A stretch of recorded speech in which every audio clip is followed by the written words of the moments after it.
Chào mọi người nhé. Hôm nay thì mình rảnh rỗi ở nhà thì có cái máy bay của cái thằng cu em nó nhờ kiểm tra cho. Đây, máy bay rất là bé luôn. Cái này thì nó bị hỏng, thì mình đã tận dụng và chế lại chứ không bỏ. Đó. Mình làm một cái giá chân cho nó để buộc vào đây này. Đó. Nó bị chết cái quả pin này. Quả pin của nó là pin 3,7V 75mAh.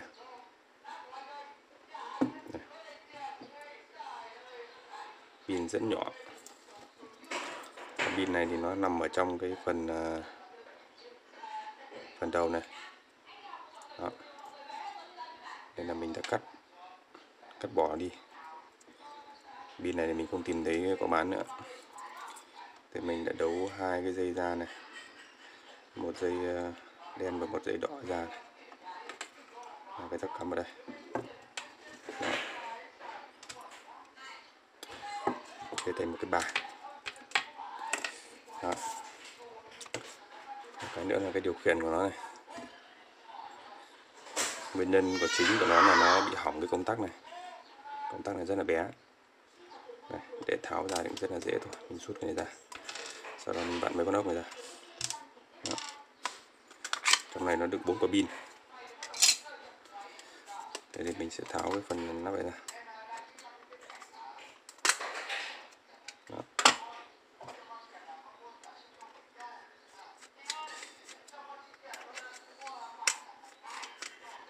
Chung là mấy cái đồ Trung Quốc này thì chơi một thời gian này nó cũng rất là nhanh hỏng rồi. Đó. Đây là có cái công tắc này. Cái công tắc này thì nếu mà muốn mà nó chạy được ấy thì mình sẽ phải hàn chập như này. Đó, nó có hai chân đây. Hàn chập lại thì mình sẽ không dùng công tắc nữa. Đó.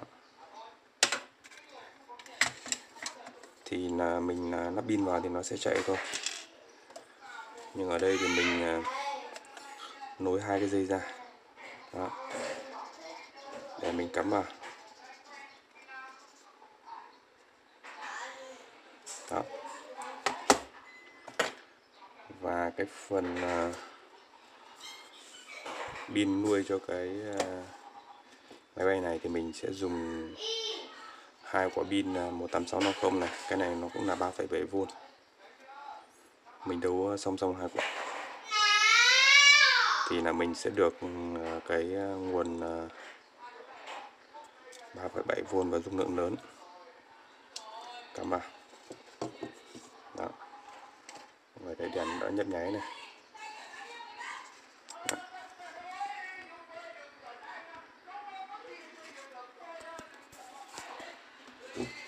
Và bây giờ nó sẽ thành một cái quạt điều khiển từ xa khá là mát. Đây. Đó.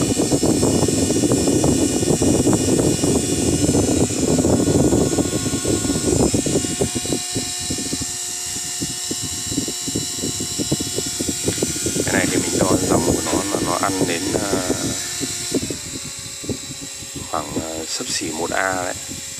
Nên là ví dụ như là với cái quả pin này thì hai quả pin này nó rơi vào khoảng 2,5 mà nhân đôi nó rơi khoảng 5A thì nó sẽ chạy được khoảng 5 tiếng nếu mà sạc đầy. Đó. Điều khiển được nhưng chẳng qua nó chỉ hỏng công tắc thôi. Mình có thể tận dụng để làm thành một cái quạt điều khiển từ xa. Đây là nó điều khiển bằng sóng hồng ngoại này. Rất là hay, không phải bỏ phí.